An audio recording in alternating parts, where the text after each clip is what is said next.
Hi guys, welcome back to my channel. చాలా రోజులైంది కదా, ఎందుకు వీడియోస్ పెట్టట్లేదు అనుకుంటున్నారా? కొంచెం వెదర్ చేంజ్ వల్ల సిక్ అయ్యాను అనమాట, అందుకే పెట్టలేకపోయాను. ఇప్పుడు నుంచి కంటిన్యూస్గా పెట్టడానికి ట్రై చేస్తాను. మీ అందరూ నాకు ఇలాగే సపోర్ట్ చేయండి. అండ్ ఈరోజు మనం ముచ్చట్లు వచ్చేసి, వర్షం పడితే వేడివేడిగా ఏదో ఒకటి తినాలనిపిస్తుంది స్పైసీగా, అందుకని మ్యాగీ చేసుకుందాం అనుకున్నాం.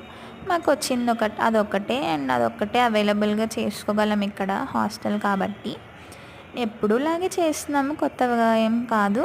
Just onions and tomato extra add చేసినాం అంతే. మ్యాగీతో చాలా వెరైటీస్ చూస్తున్నాను ఈ మధ్యలో. మీకు ఏమైనా రెసిపీస్ తెలుసుంటే నాకు కామెంట్ చేయండి, ఈసారి ట్రై చేస్తాం మేము. సూపీగా ఇష్టమా, డ్రైగా ఇష్టమా? మా అందరికీ సూపీగానే ఇష్టం. 2 మినిట్స్ అంటాం కానీ 2 మినిట్స్లో ఏం అయిపోదు, 10 మినిట్స్ అలా పడుతుంది. ఇంకా ఈసారి మ్యాగీ మాత్రం అదిరిపోయింది. సబ్స్క్రైబ్ చేసుకోండి. బాయ్.